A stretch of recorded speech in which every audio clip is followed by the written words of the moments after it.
We are all experiencing an unprecedented time in our lives right now. The level of uncertainty, anxiety, and fear can be overpowering as we learn to navigate in our new world, all doing our part, whether it be social distancing, staying home, and abiding by federal guidelines. There are so many on the front lines who are battling a war against an invisible enemy. Being on the front lines can place a person's physical and mental health in jeopardy. A team of professionals has come together and created a program called Resilient Minds on the Front Lines to bring tools, knowledge, skills, and instruction to assist in a time of need. This team is dedicated to helping those who help others. On today's webcast, our guest speaker is Joe Collins, retired police chief from Two Rivers, Wisconsin, FBI Academy Master Resiliency Instructor, and Strategic Account Manager for Acadia Healthcare. Joe teaches us about meaning making and how to use resiliency skills to feel more meaning in our lives.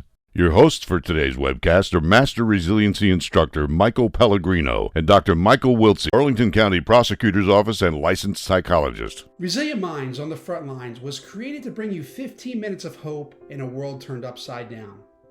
The topics in our webcast are all meant to help those on the front lines help themselves and others. Today, Joe Collins focuses on meaning making and how important it is in the development of resiliency skills. Joe teaches us how we can become stronger when going through dark and difficult situations in our lives. With practicing meaning making, we can have improved relationships and a renewed appreciation for life. Be safe, be healthy, be resilient.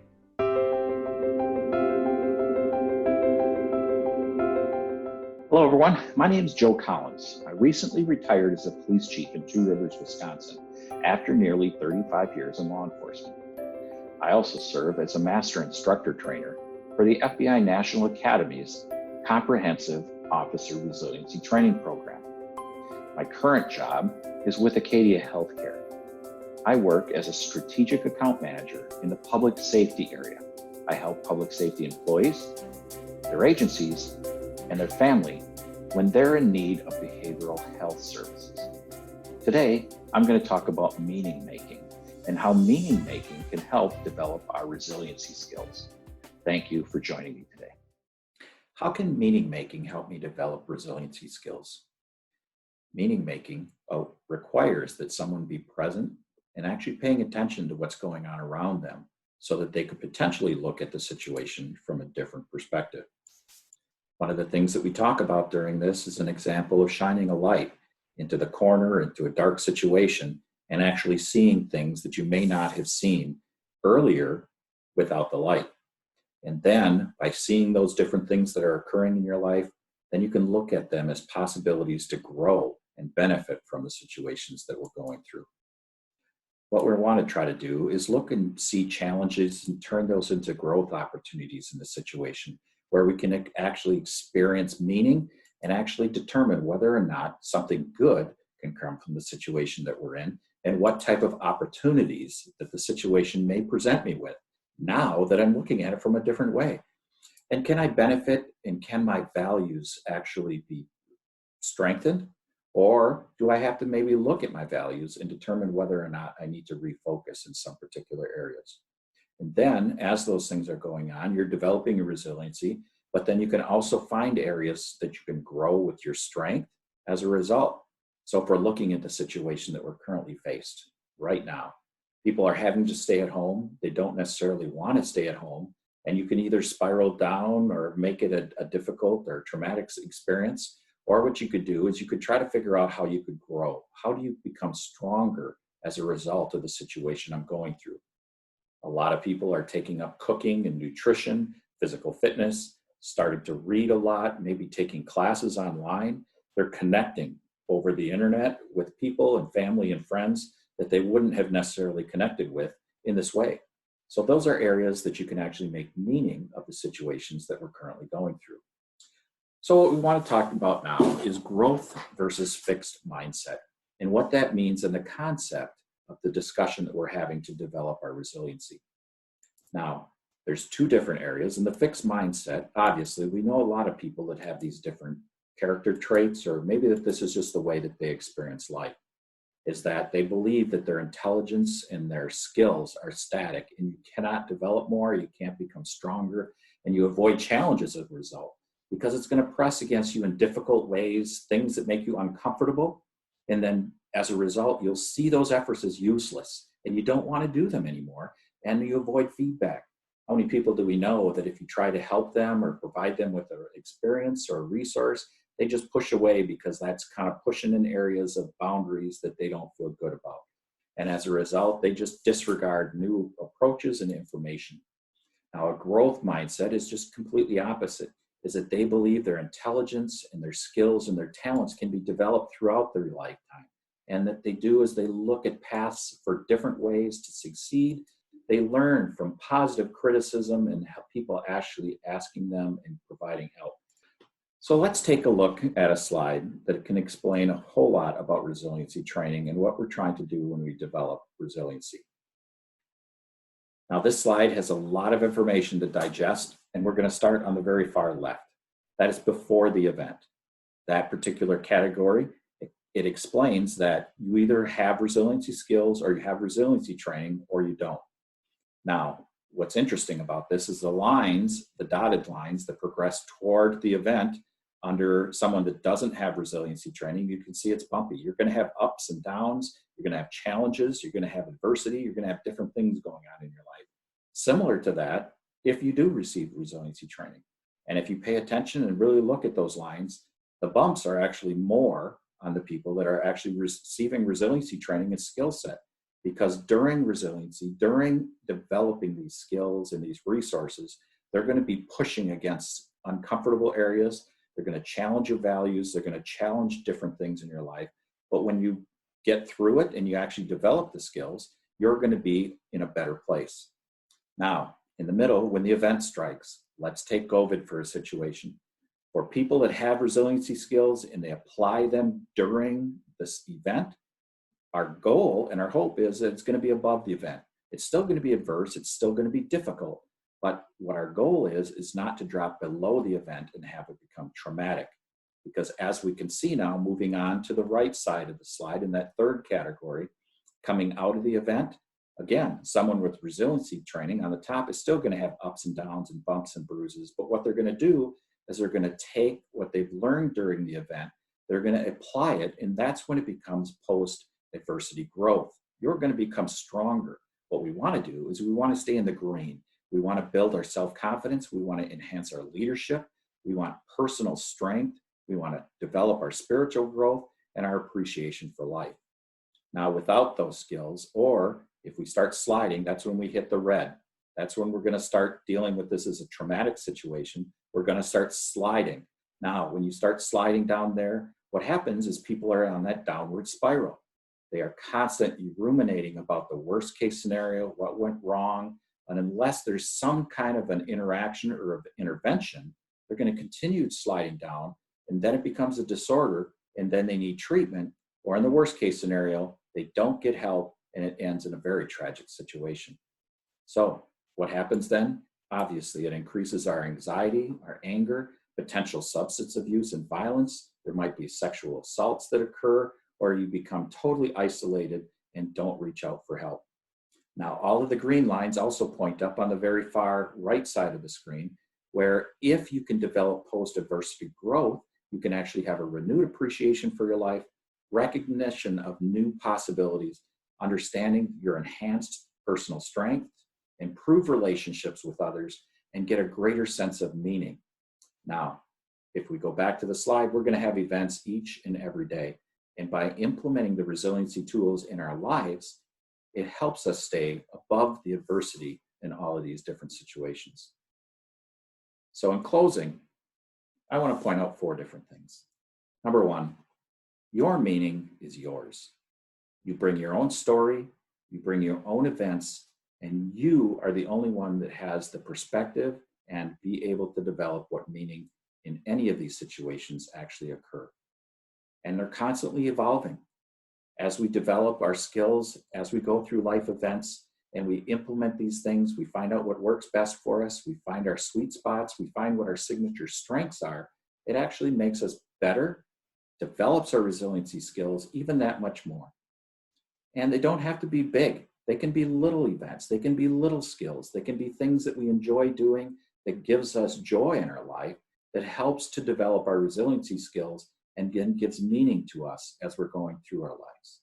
Now, the last one is the 18-inch journey is the most rewarding. In one of our earlier presentations, somebody talked about Sister Teresa and her explaining that it can be the most difficult journey, the 18 inches of connecting our heart to our brain. And if we can make that journey and we can connect our heart to the situations that we're involved with and make meaning out of the situations, that can be the most rewarding times in our lives. What I'm asking you to do is remember these skills, go back, see some of the other slides, some of the other lessons that we've been taught, and remember, be safe, be healthy, and be resilient. Thanks for joining me today. Hi everyone, I'm Mike Wiltsey. I'm part of the team here at Resilient Minds on the Front Lines. In this webcast, Chief Joe Collins discussed the extremely important concept of meaning making and how it relates to building resilience. This is something that we should all pay attention to because it helps us answer that age-old philosophical question, what is the meaning of life? That answer lies in each one of you. You see, because the meaning of life needs to be defined by every one of us. But I will suggest to you that a great place to start is to acknowledge that even being here in the first place, existing, is a gift. One brilliant and inspirational man who understood this concept extremely well is psychiatrist Dr. Viktor Frankl. He said that life doesn't just happen to us, but we happen to life and we make it meaningful. Viktor Frankl was a Holocaust and Jewish death camp survivor.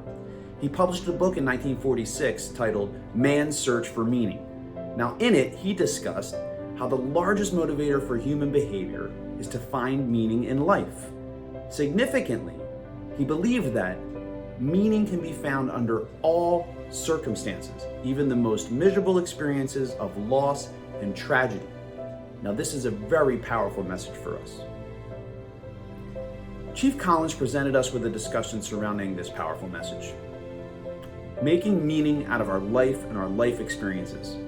He talked about shining a light on those experiences, especially when those experiences are dark and challenging. He talked about using that light to find ways to grow and benefit when handling adversity. He also reminded us about the importance of cultivating our growth mindset and embracing those challenging times by looking for opportunities to learn and grow. And he discussed how these two concepts, meaning making and growth mindset, help us build our resilience and our ability to bounce back when inevitably we experience an adverse or traumatic event. And as Chief Collins explained, these resiliency skills, which we can all learn and refine, can lead us on a trajectory towards post-traumatic growth. From watching this video, hopefully you agree with the following quote from Dr. Viktor Frankl. Forces beyond your control can take away everything that you possess except for one thing, your freedom to choose how you will respond to that situation. And as Chief Collins stated, remember that your meaning is yours, your stories, your events. Now you can't change those events, but you can change how you choose to perceive those events and how you tell your story. Thank you for joining us. Be safe, be healthy, be resilient. As you can see, the team we have assembled for Resilient Minds on the Front Lines is impressive. Experts from various fields will be contributing to each program. In addition, we believe music is medicine. A good friend, Matt Kennan, country music singer and songwriter, wrote a very moving song a few years ago named The Call. Matt believes strongly in Resilient Minds on the Front Lines and has given us permission to include his incredible video in this program. The message is, no matter how hard life may seem, there is always hope, and making one phone call can drastically change a life forever. Thank you for joining us. We are here to help those on the front lines help themselves and others. For more information, you can visit us online at onthefrontlines.us. We will continue to bring you 15 minutes of hope in a world turned upside down. Thank you.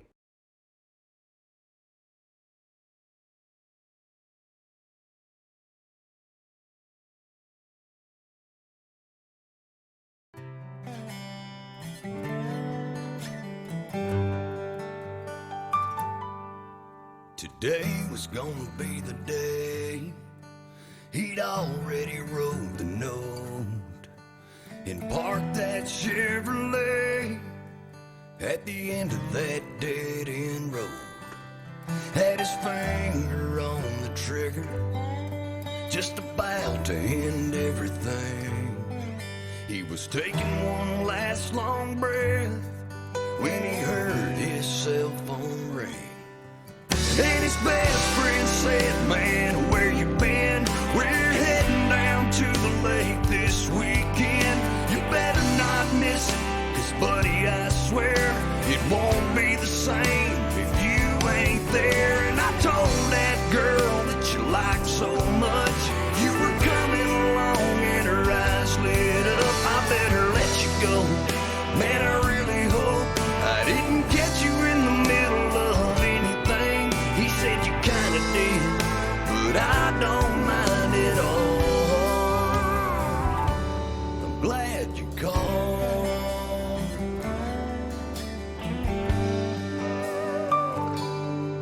In another town down the road, in the backseat of a car, 2 18-year-olds had let a kiss go too far. He said, "How we gonna have this child when we're both headed off to school?" He convinced her late one night, there's only one thing to do. She was scared to death in that waiting room when the nurse asked, "How far along are you?" She said 5 weeks, and just about then her phone lit up and his call came in saying, "Baby, I was wrong about everything. I've already bought you a diamond ring. We're gonna start a life. Would you be my wife? Boy or girl, pink or blue, yeah, either way." All she could say as she felt those teardrops fall, "I'm so glad you called."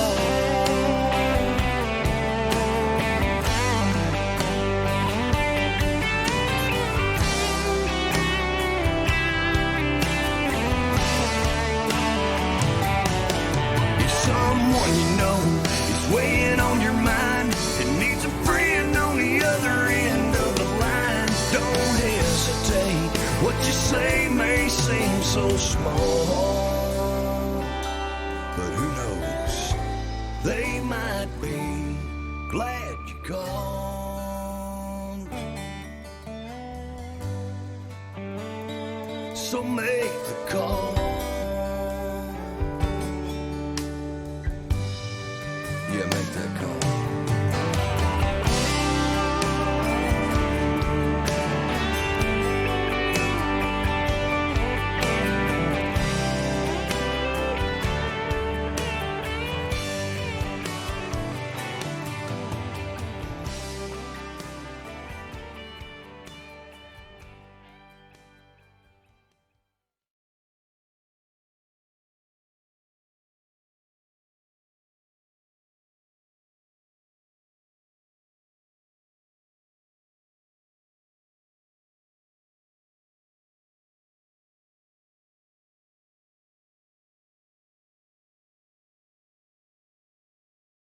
During the COVID-19 pandemic crisis, your mental health is vital. Please see the resources listed here as well as on our website at onthefrontlines.us. You are not alone.